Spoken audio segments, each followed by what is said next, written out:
안녕하세요. 조청현입니다. 4월 7일 수요일 세계사 탐구 수업 시작하도록 하겠습니다. 오늘따라 주제는 이 거위와 스파르타쿠스입니다. 이 콜로세움 경기장에 이 거위털이 날리고 있는데요. 이 사실상 고대 로마를 상징적으로 보여주는 것이라서 이 거위와 스파르타쿠스라는 주제로 이번 시간 한번 이 고대 로마를 살펴보도록 하겠습니다. 오늘 강의는요, 이 내정 간섭과 국난을 이겨내고 대제국을 건설한 로마 이야기로 시작해 보겠습니다. 이 로마 공화정과 로마의 포퓰리즘 그리고 검투사까지 한번 살펴보도록 하죠. 이 초기 로마는요, 에투르리아의 내정 간섭을 당하게 됩니다. 그 다음으로 갈리아의 침략을 겪게 되죠. 이 스파르타쿠스는 이제 로마 제정 시기의 이야기입니다.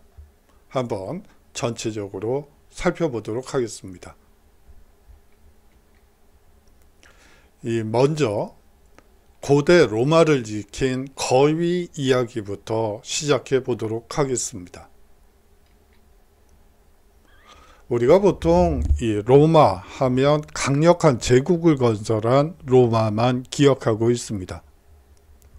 하지만 건국 초기 로마는 잦은 외침으로 인해서 생존을 위한 투쟁의 시기가 있었던 것이죠.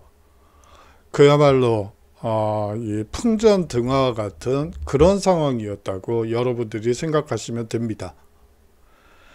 에투루리아의 왕의 직접적인 식민지 경험도 있고요.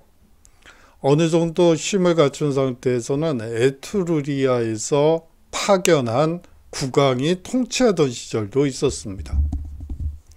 그것을 극복해내고 공화정을 수립했죠. 그뿐만이 아니고 잦은 외침이 있었어요. 이 카피톨리노 기러기 이야기는 그러한 생존을 위한 투쟁을 잘 보여주는 사례입니다. 기원전 387년 이 갈리아인들이 알프스 산맥을 넘어 이탈리아 반도로 대규모 침공을 해왔습니다. 이 갈리아인들은 갈리아 부족민들에게 새로운 땅을 나눠주고 노략질을 하기 위해서 이 알프스 산맥을 넘었던 것이죠. 이 당시 로마 공화국은 어느 정도 안정기에 접어든 상황이었어요. 이제 에투루리아의 지배로부터 완전히 이제 독립을 하고 이제 서서히 공화국 체제가 안정기에 접어든 상황이었던 것이죠. 이 로마는 인근 국가를 정복하거나 조약을 맺어 영역을 넓히는 확장기였던 시기이기도 합니다. 이 갈리아가 쳐들어온 무렵에요. 이 로마가 이탈리아 반도를 아직 통일하지는 못했지만 서서히 이제 영역을 넓혀가던 시기였습니다. 로마는 사실상 이전의 나라들보다 이 고대 국가들보다 사실은 상당히 협상술이 강했어요. 어떤 점에서 그랬냐면 대부분 전투를 하는 경우에 노예가 될래 죽을래 뭐 얘기가 이렇게 되는 거거든요. 만약에 죽지 않고 패전을 하게 되면 노예로 살 수밖에 없습니다. 근데 로마는 선택지를 하나 더 주죠. 노예가 될래 아니면 로마 시민권을 얻을래. 이게 얘기가 복잡해지죠. 노예 전쟁에서 져서 이제 죽을 수도 있죠. 그 다음에 시민권을 얻으면 그냥 로마랑 동등해지는 거고, 그러니까 그냥 성문을 열어주는 게 나을 수도 있겠네. 뭐 이런 식의 계산이 복잡해지는 그러한 구조를 가지고 있습니다. 그렇게 되면서 로마에 자발적으로 성문을 열고 조약을 맺어서 로마 시민권을 얻게 되죠. 이 로마가 인류에게 준 선물 중에 사실상 가장 중요한 두 가지가 있죠. 이 바로 공화정과 시민권이라는 개념입니다. 아주 중요한 개념이죠. 자, 당시 이 원안을 빨간색으로 칠해진 부분이 사실상 갈리아 침공 당시 로마의 영토였습니다. 아직 에트루리아는 건재하죠. 하지만 완전히 이제 독립을 한 상태에서 영역을 서서히 넓혀가고 있었죠. 반드시 전투를 통해서 한 것은 아니고, 아까도 말씀드렸지만 이제 시민권과 이 공화정이라는 무기를 가지고 적들이 스스로 성문을 열게끔 그런 방식으로 영토를 넓혀가게 됩니다. 영토는 작았지만 이 많은 이웃 국가들과 이 시민권 조약을 맺으면서 영역을 넓혀갔던 것이죠. 그때까지 로마는 이웃 국가와의 전투에서 패배를 몰랐습니다.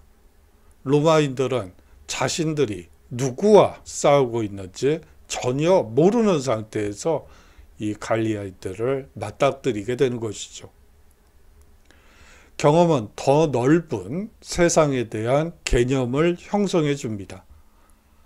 국경을 넓히고 싶다면 더 강해져야 함을 깨닫게 된 것이죠. 로마인들에게 갈리아인들의 침공은 새로운 경험, 새로운 더 넓은 세상에 대한 이 개념을 형성해 주었고, 나중에 있게 되는 시저의 갈리아 정복은 바로 여기에서 이러한 경험이 밑바탕이 돼서 이루어질 수 있었던 것이죠. 자, 카피톨리노 거위의 전설을 한번 보도록 하죠. 로마인들은 북쪽에서 갈리아인들의 침공 소식을 듣고 전투 준비를 하게 됩니다. 이 갈리아인들은 로마인들이 상상했던 것 이상이었죠. 죄송합니다. 갈리아 전사들은 알몸으로 싸웠다고 하고요. 이거는 사실상 이 로마 사람들이 쓴 것이기 때문에 진짜 알몸으로 싸웠는지는 잘 모르겠어요. 아마 그렇게 싸우진 않았을 것 같아요. 그런데 뭐 그렇게 얘기를 합니다. 몸에는 문신이 새겨져 있고, 또 머리와 얼굴은 뒤틀리고 잔인했다고 적고 있습니다. 특히 갈리아 전사들의 전투 함성은 드높아서 로마군의 사기를 급격히 떨어뜨렸다고 하죠. 그들의 무기는 거대했고, 그 거대한 무기를 너무나 자유자재로 휘둘렀다고 기술하고 있습니다. 로마 병사들은 공포에 떨면서 꼬리를 내리고 성문을 빠져나갔죠. 성문을 닫는 것도 잊은 채 활짝 열고 도주할 수밖에 없었습니다. 이 로마인들이 문을 열어둔 이유가 매복을 한 상황에서 기습 공격을 할지도 모른다고 판단한 갈리아인은 3일 후에야 로마에 입성하게 됩니다. 그동안 로마 시민들은 다른 지역으로 도주했죠. 이것은 좀 나중에 이제 갈리아와 이제 로마 이 집정관들 사이에 협상하는 모습이에요. 이 갈리아 저울에 이제 금은 보석을 달고 전쟁 배상금을 협상하는 모습입니다. 이 갈리아 족장이고요. 이 로마의 집정관이라고 보시면 되겠습니다. 나머지 병사들은 카피톨리노 언덕에서 농성전을 벌이게 됩니다. 갈리아인들은요, 로마인들이 겁쟁이라고 판단하고요, 로마로 들어가 약탈하고 불을 지릅니다. 공선전을 통해 카피톨리노를 점령하려고 여러 번 시도했죠. 하지만 성공하지 못하고 농성전은 장기화됩니다. 여기서 공성전과 농성전이 뭔지 여러분들이 그냥 넘어가면 안 되겠죠. 이 공성전이라는 것은 성을 넘어서 이 성문을 열기 위한 이 공격 전술을 공선전이라고 합니다. 이 농성전은요, 성 안에서 적이 들어오지 못하게끔 성문을 닫고 농성을 벌이는 것이죠. 그런데 이 로마군이 로마를 빼앗긴 이후에 카피톨리노 이 요새 전투에서는 여하튼 상당히 장기화 시킬 정도로 잘 싸웠던 것 같습니다. 자, 공화정을 지킨 거위 이야기라는 것은 계속 말씀을 드렸죠. 예, 이 갈리아 군들이 이제 이 성벽 위로 기어 올라가자 이제 기러기들이 난리법석을 피우고 이제 로마 군들이 이 올라오는 적들을 무찌르는 모습입니다. 이것은 그 카피톨리노 광장의 모습이에요. 이 카피톨리노 언덕 위에는 사실상 지금 원로원 회의장도 있고요. 여러 행정기관이 몰려 있고 이 부유한 자들 그리고 귀족 부유한 자들의 저택이 있는 공간이라고 생각하시면 됩니다. 이 계속되는 농성전 속에서 로마군이 지쳐 잠들고 개들도 깊은 잠에 취해 있던 순간 이 갈리아인들은 미끄러지지 않는 손장갑을 끼고 언덕을 기어오르게 됩니다. 그래요. 로마군도 개들도 모두 지쳐버렸죠. 그래서 깊은 잠에 빠져 있었을 때 갈리아인들은 이 손장갑을 이용해서 이 성벽을 기어오르게 됩니다. 침략자들이 언덕을 오르는 소리를 듣고 거위가 난리법석을 피우게 됩니다. 이 마르쿠스 마니우스가 그 소리를 듣고 벌떡 일어나게 되죠. 칼을 집어들고 그의 부하들을 부르며 성의 난간으로 달려가 갈리아인의 기습 공격을 막아내게 됩니다. 이후에도 포위 공격은 몇 주 동안 계속되었죠. 이 갈리아인들은 계속된 전투에 지쳐 로마와 강화 조약을 맺기로 결심하게 됩니다. 로마인들은 막대한 전쟁 배상금을 물고 평화를 살 수 있었죠. 로마는 이러한 시련을 견디고 위대한 제국이 된 것이라고 볼 수가 있습니다. 이렇게 사실상 그 전투에서 기진맥진해서 지쳐서 잠들어 버린 이 개와 이 로마 군인들을 깨운 이 거위는 사실상 전쟁 영웅이 되죠. 사실상 로마를 지킨 거위가 됐기 때문에 이런 제전이 열리기까지 하게 되죠. 그리고 숭배의 대상이 되기도 합니다.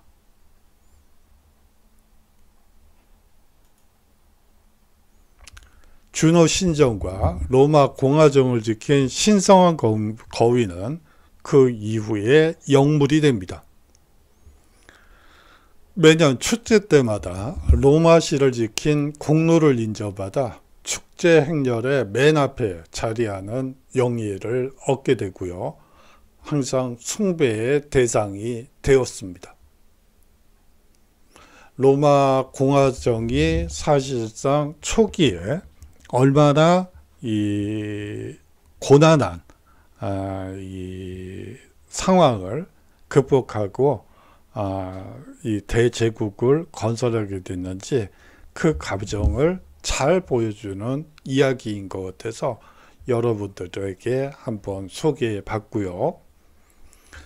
다음은 카피톨리노 언덕에 대한 이야기로 이 부분은 마치도록 하겠습니다.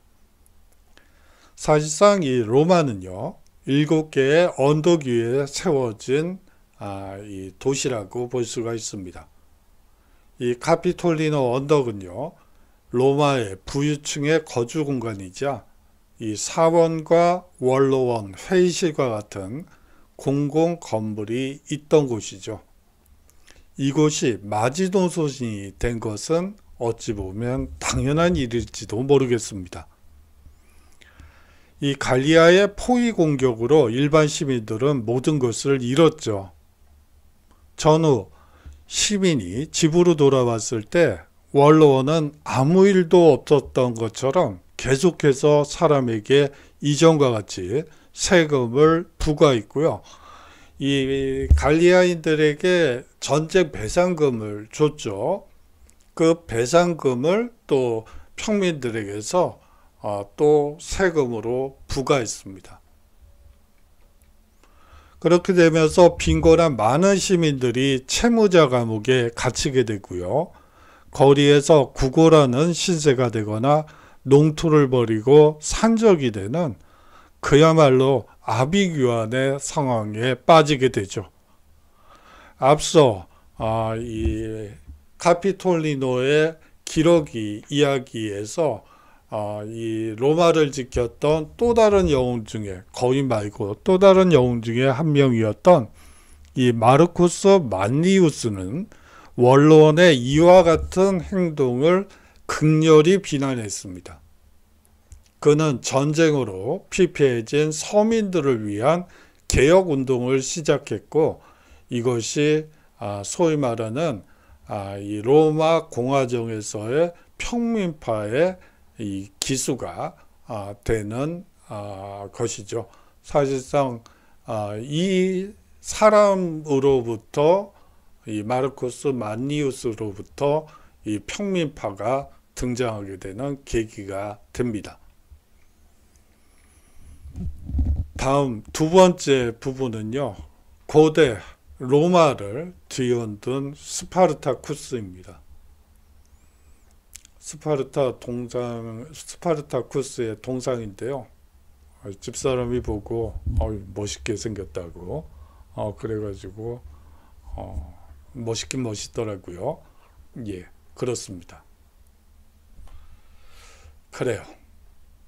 검투사가 선호하는 짧은 검을 뜻하는 라틴어가 글라디우스입니다. 여기에서 이름을 따서 글래디에이터라 부르게 되죠. 글래디에이터라는 영화가 있었죠. 뭐 여러분들 중에 보신 분들도 오래전 영화여서 좀 그렇긴 하겠네요. 보신 분들도 있을 것 같고요.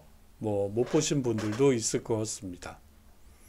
뭐 한번 보셔도 뭐 본전 생각은 안 나는 뭐 그런 영화예요. 자, 이 초기 검투사들은 기원전 3세기 말에 로마에 패배한 삼라이트 전사들의 전투복을 입은 후 오른팔에 착용하는 화려한 장식의 투구, 방패, 그리고 장갑을 착용하게 됩니다. 기원전 264년에 제1차 포에니 전쟁 동안 희생된 전몰 용사를 위한 장례식을 기념하기 위해 처음 검투사 게임이 등장하게 되죠. 기원전 174년에는 74명의 검투사가 로마인을 위한 특별 장례식의 일환으로 3일 동안 검투를 벌이기로 합니다. 기원전 74년에는 사실상 게임 형식의 최초의 검투사 경기가 열리게 되죠. 그런데 이 경기가 흥행에 성공하게 됩니다. 피를 보는 스포츠에 대한 로마인의 수요가 커지면서 전복 전쟁에서 포로로 잡힌 수천 명의 노예들이 검투사 게임을 준비하기 위해 특별히 건설된 훈련센터 또는 학교로 끌려가게 되죠. 검투사 훈련학교가 우후죽순 열리게 되고요. 특히 오늘날 나폴리 북쪽의 카푸아 마을 근처에 집중적으로 설치되게 됩니다. 학교에서 검투사들은 다양한 무기에 대한 적응 훈련과 식이요법, 운동요법을 병행해서 진정한 검투사가 되는 것이죠. 하지만 문제는 징계와 처벌이 너무 가혹했다는 것이 문제였습니다.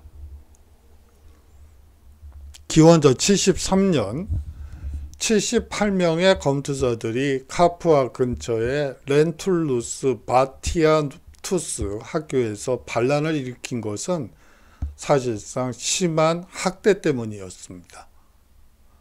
이 검투사들은 숙소에서 쫓겨나 이 부엌에서 발견한 식칼과 침으로 이 경비원을 제압했고요. 운 좋게도 검투사의 무기를 다른 도시로 운반하는 마차를 발견하고 그것을 급습해서 얻은 노획한 무기로 무장한 78명의 검투사는 돌연 강력한 이 전투력을 발휘하게 되죠. 이 노예봉기가 이 스파르타쿠스에 의해서 처음 나온 것은 아닙니다. 그 전에도 이 노예 반란이 계속됐었죠. 이 그림은 이제 스파르타쿠스의 제3차 노예 전쟁이 이제 끝나고 난 뒤에 이제 6천 명의 노예들이 이제 생포되게 돼요.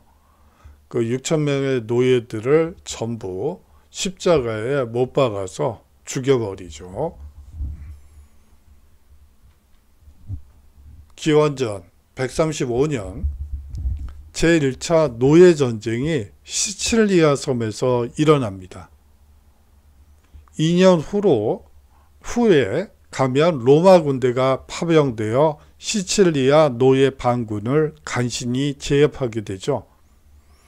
그래요. 시칠리아에는 포에니 전쟁 이후에 각국에서 노예들이 들어왔고 이 시칠리아 섬에는 이 라티푼디움이라고 해서 이 대농장 노예가 이 대농장들이 많았습니다. 거기에서 이 시장에 팔 포도와 올리브를 재배하는 역할을 노예들이 담당하게 됐죠. 그 노예들의 숫자가 엄청 많았어요. 통계에 따르면 100만이 넘은 것으로 보이고 있습니다. 이러한 많은 노예들이 이제 시칠리아 섬에 몰리게 되면서 이들이 반란을 일으켰고 그 반란군의 이 규모가 커지다 보니까 이 지역, 이 시칠리아 섬에 있던 군 병력 가지고는 도저히 막아낼 수가 없었던 것이죠. 그렇게 되면서 로마 군대가 정규 시민군을 보내서 시칠리아 노예반군을 처단하게 됩니다. 7만 명 이상의 노예가 무기를 들고 효과적으로 전투를 벌여 시칠리아 군대를 무찌른 것이죠. 사실상 이들 노예들 중에는 사실상 적국의 이 사령관급 노예들도 있었을 걸로 보여요. 그렇기 때문에 사실상 이 약간의 군사 훈련을 시키면 이 사실상 정규군화가 가능했을 것으로 보입니다. 그렇기 때문에 2년 동안 이 노예 반란이 노예 전쟁이 유지될 수 있었던 원인이 되겠죠. 기원전 104년 제2차 그 노예 전쟁이 벌어지게 됩니다. 4만 명의 노예가요, 시칠리아 섬을 휩쓸게 되죠. 더 장기화돼서 이 4년간의 피비린내 나는 전투 끝에 이 집정관 마니우스 아킬리우스가 직접 나서서 간신히 진압을 했다고 합니다. 살아남은 노예들은 이 체포되어 경기장에서 야수와 싸우기 위해 로마로 압송되었죠. 이 제1, 2차 노예전쟁은 로마로부터 멀리 떨어진 시칠리아에서 일어난 일이었습니다.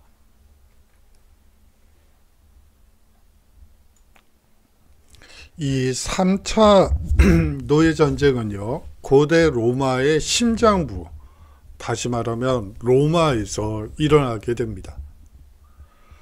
사실 로마 인구 구성상 노예가 차지하는 비중이 상당히 높았죠. 그래요.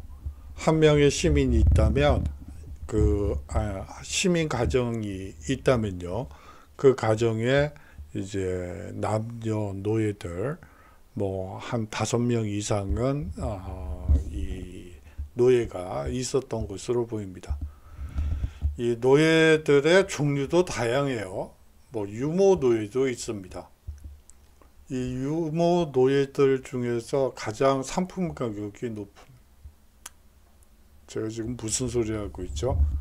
사람을 상품 가격이라고 얘기를 하니까 좀 그렇긴 하네요. 문제네요. 제 입이 문제네요. 이 당시에 로마 이 유모를 구하는 이 노예상들에게 이 유모를 사는 경우에 이제 그리스 출신을 가장 선호했습니다.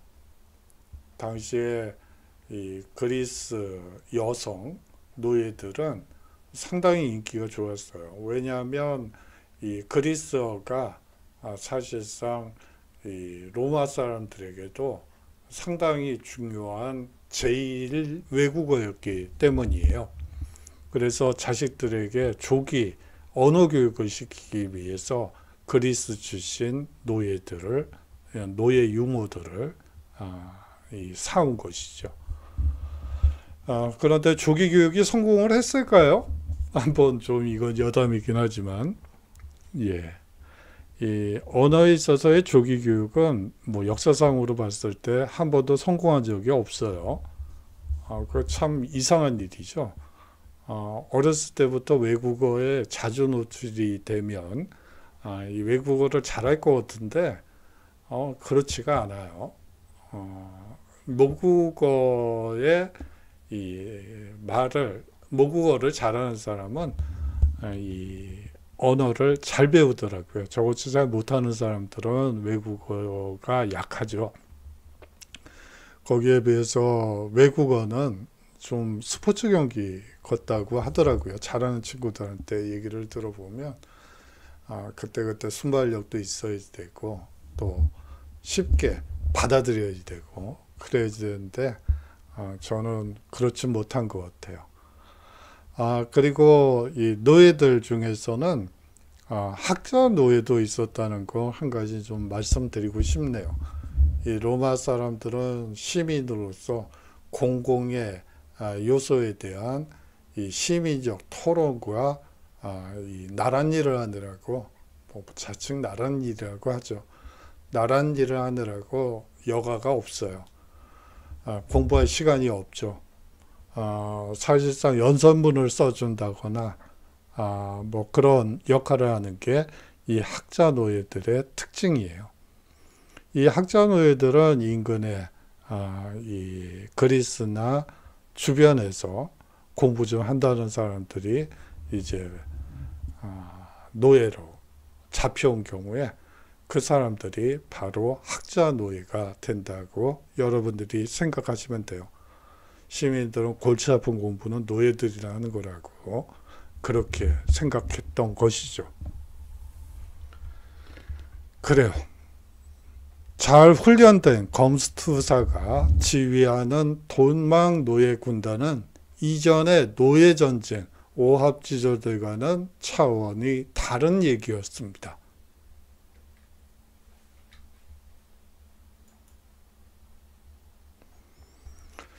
이 스파르타쿠스에 대해서는 이런 얘기가 밖에 안 남아 있어요. 트라키아 출신 노예 검투사였고 였다는 정도의 기록밖에 없습니다. 이 로마 공화국에서 일어난 노예 봉기 중 하나인 제3차 노예 전쟁에서 노예 반란군 지도자가 되기까지 스파르타쿠스의 삶에 대해 알려진 바가 거의 없습니다. 로마군에 복무했던 것은 사실인 듯해요. 이 탈영장교 출신 노예로 알려져 있습니다. 이 로마군에서 산적 토벌을 지휘했다는 이야기도 전해지고 있습니다. 하지만 그것이 진짜 스파르타쿠스가 그렇게 했는지 아니면 나중에 이제 이야기가 만들어지는 과정에서 이런 이야기들이 추가됐는지는 좀 불명확해요. 여하튼 체포되어 노예로 팔린 것은 확실해 보입니다. 기원전 73년 77명, 다시 말하면 스파르타쿠스까지 포함하면 78명의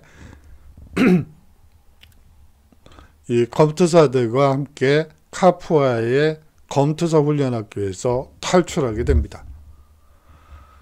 이 다른 도망 노예들이 곧 합류하게 되죠. 베스비오 산에서 검투사들은 다른 도망 노예들에게 기초 전투 기술 훈련을 실시하게 됩니다. 그래요. 당시의 전투 방식을 잘 알고 있는 이 검투사들이 교관이 돼서 다른 도망 노예들에게 기초 전투 기술을 훈련시켰던 것이죠.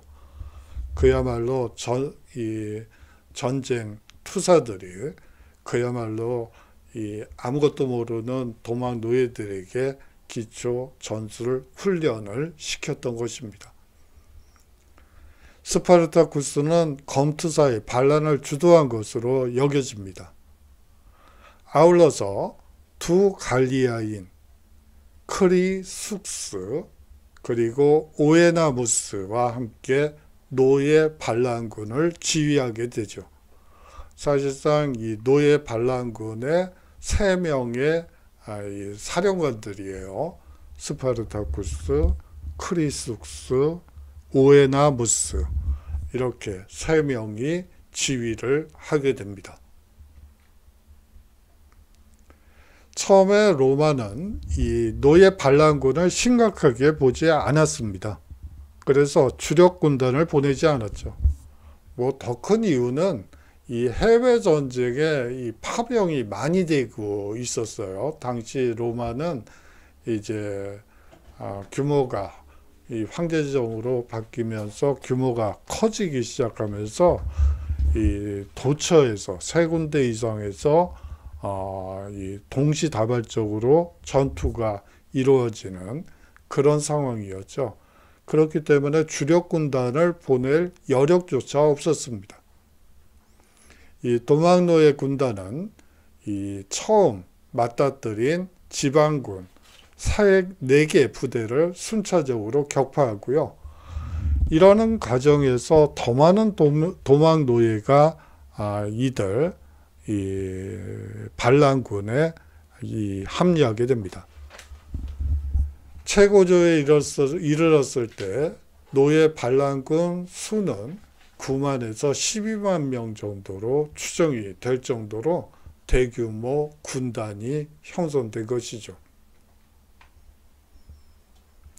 스파르타쿠스는 노예 반란군과 로마군 사이에 일정 거리를 유지한 채 자유를 찾아 알프스를 넘을 것을 제안했죠. 하지만 공동사령관 중 한 명이었던 크리숙스는 로마를 멸망시켜야 한다고 분노심이 가득했죠. 나를 노예로 만들었던 이 로마를 멸망시키겠다고 다짐을 하면서 로마를 멸망시켜야 한다고 주장했습니다.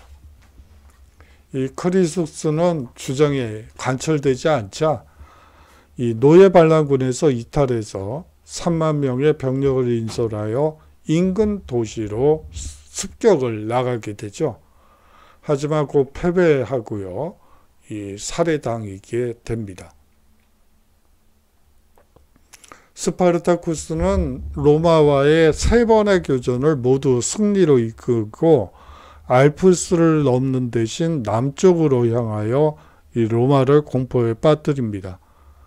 이 알프스를 넘지 않는 정확한 이유는 알려지지 않고 있어요. 요새 학자들은 뭐 그때 갑자기 이 지구 온난화 얘기는 아니고요.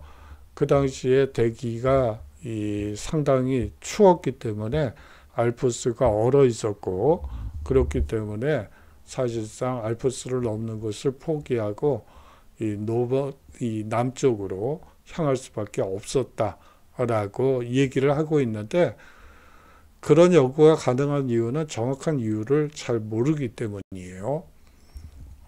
그들 사이에서 뭐 사실상 앞서 얘기했던 크리스스가 얘기했던 로마를 멸망시켜야지 된다, 뭐 그런 주장이 나왔을지도 모르고요. 또 한편으로는 배편을 이용해서 움직이는 것이 알프스 산맥을 넘는 것보다 빙하가 있는 알프스 산맥을 넘는 것보다는 좋다, 뭐 그런 의견이 있을 수도 있겠죠. 이거는 어디까지나 다 가정입니다. 이 노예 반란군을 상대하기 위해 사령관 마르쿠스 크라수스 인솔하에 로마의 정예병이 파견되게 됩니다. 오랜 추격과 수차례 교전이 있었고요. 이 노예 반란군은 이탈리아 남부의 실러강 상류에서 패배하게 되고요.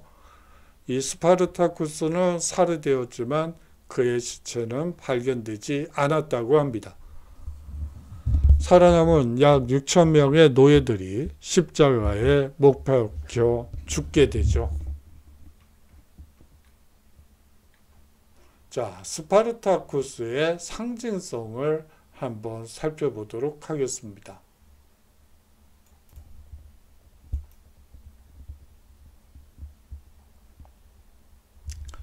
이 영화나 책에서는 스파르타쿠스가 억압적인 사회를 전복하기 위해 반항하는 이들의 아이콘처럼 그려지고 있습니다.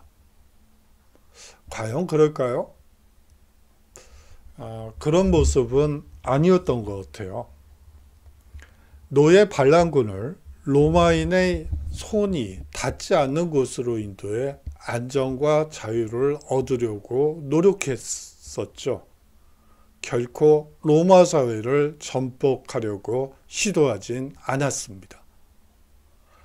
그래요. 스파르타쿠스를 다룬 영화나 책에서는 스파르타쿠스가 이 억압적인 사회를 전복시키는 아주 반항하는 그런 아이콘처럼 구성되어 있는데, 뭐 그렇다기보다는 현명한 혹은 안정과 자유를 얻으려고 노력한 그리고 최대한 인명피해를 당하지 않는 상태에서 안정과 자유를 얻으려고 노력한 그런 인물로 그려지는 것이 맞을 것 같습니다. 어떻게 보면 지휘자, 지도자의 역할이 가장 이상적인 역할로 그려지는 게 더 맞지 않을까 하는 생각이 듭니다. 결코 로마 사회를 전복하려고 시도하진 않았습니다. 로마 사회를 전복하려고 했던 사람은 앞서 얘기한 크리스스라고 볼 수가 있죠. 갈리아 출신 이 반란군의 총책임자 중에 한 명이었던. 예, 오늘의 핵심에 들어가기 전에 여러분들께 좀 죄송한 생각이 드네요. 이 수업을 진행하는 과정에서 로마 공화정과 이 황제정에 대해서 전반적인 얘기를 좀 하고 갈까 그런 의미에서 이 주제를 가지고 왔었는데 사실상 공화정이나 이 황제정에 대해서 구체적으로 여러분들께 말씀을 못 드렸어요. 이 시간이 길어질 것 같아서 그렇게 했는데 그래요. 사실 이 코로나 때문에 참 난감하죠.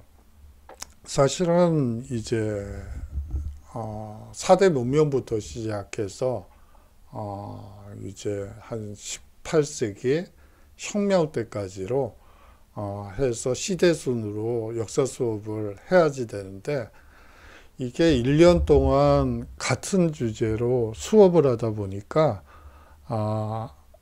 뭐 약간씩 좀 다르게 하긴 했지만 이 학교 측에서도 그렇고 학생들도 그렇고 이 새로운 주제를 발굴하지 않고 그냥 이 곰탕처럼 울고 먹는다 뭐 이렇게 생각하시는 분들도 있는 것 같습니다. 그래서 새로운 주제를 자꾸 발굴해서 하곤 있는데 이것이 사실은 기초 소양 과정인데 이러한 어떻게 보면 세부적인 분야로 들어가는 게 맞는 것인지 하는 생각이 사실은 많이 들긴 해요. 하지만 또 너무 똑같은 주제를 계속 수업을 하기는 저 자신도 좀 꺼리낌 하기도 하고요. 그래서 새로운 주제를 계속 발굴해서 여러분들과 한번 수업 시간에 얘기해보는 시간을 마련하고 싶습니다. 예, 오늘 6주차죠. 그래서 한번 두 가지 주제를 한번 가지고 왔습니다. 이 로마가 이탈리아를 통일한 원인은 뭐라고 생각하십니까? A4 한 장 정도로 한번 작성해 주셨으면 좋겠습니다. 로마가 이탈리아를 통일한 원인은 어디에 있을까요? 배경은 어디에 있을까요? 뭐 아까 제가 공화정과 시민권이라는 개념을 통해서 여러분들께 약간 맛을 보여드리긴 했습니다만 그 이외에도 여러 가지가 있습니다. 한번 여러분들이 정리해서 제출해 주시면 좋겠고요. 사실은 이 부분을 수업 시간에 안 해서 좀 죄송하게 생각하게 됩니다. 이 로마 제국 시기에 오락가 게임이 증가한 원인은 어디에 있을까요? 그래요. 이 컴퓨터 경기도 게임이었죠. 오락이고 어떻게 피를 보는 사람들끼리 싸움박질 시켜놓고 그걸 또 재밌다고 박수치는 인간들은 그건 뭐하는 인간들인지 잘 모르겠는데요. 여하튼 그것을 오락과 게임이라고 생각하면서 콜로세움 경기장에서 했죠. 그래요. 그렇다면 로마 제국 시기에 그러한 어떻게 보면 인간으로서 할 수 없을 것 같은 그러한 행위를 하게 되는 그게 또 이유가 되면 여러분들이 또 잘못 적을 수도 있겠네요. 여하튼 이 검투사 이 오락 게임이 증가하게 된 원인이 무엇인지 한번 여러분들이 한번 A4 한 장 크기로 정도로 정리해 주시면 감사하겠습니다. 중간고사는 관련해서 이제 뭐 대충 안 보는 쪽으로 얘기가 되는 것 같아요. 뭐 그렇긴 하지만 뭐 아직까지 뭐 구체적인 공문은 없고요. 뭐 이제 상대평가를 할 것이냐 절대평가를 할 것이냐 이 물어보는 것이 있어서 현재로는 상대평가를 유지하는 걸로 그렇게 얘기를 해놓긴 했습니다. 그런데 저번 학기인가요? 1학기 때는 다행히 시험을 학교에서 볼 수가 있었어요. 그것도 코로나가 한번 감염이 돼가지고 일주일 후에 원래 보기로 한 거에 일주일 후에 한번 시험을 봤었죠. 그 다음에는 그 학생들 얼굴을 본 바가 없어요. 참 혼자서 뭐 그냥 컴퓨터만 쳐다보면서 수업을 한다는 게 이게 좀 그러네요. 사실은 여러분들과 좀 눈을 마주쳐 가면서 이 표정을 봐야지 제가 어렵게 하고 있구나, 뭐 너무 쉽게 하고 있나, 이게 이 조율을 해가면서 수업을 할 수가 있는데 제가 너무 일방적으로 수업만 하는 것 같아서 여러분들께 죄송하게 생각합니다. 그래서 이 오리엔테이션 시간에 중간고사 대체 리포트에 대해서 말씀을 드렸는데 이게 지금 이 상황이 되면 그냥 기말 리포트로 넘어가야 될 것 같다는 생각도 들고 이게 뭐 기말고사를 볼 수 있을지도 지금 아주 모호해지고 있죠. 그래요. 점점 고민이 깊어가는 시기입니다. 제가요. 여러분들은 아니고요. 그렇습니다. 자, 장시간 동안 수업 들어주셔서 감사하고요. 다음 주에 새로운 주제로 한번 여러분들과 인사 나누도록 하겠습니다. 자, 그러면 안녕히 계십시오.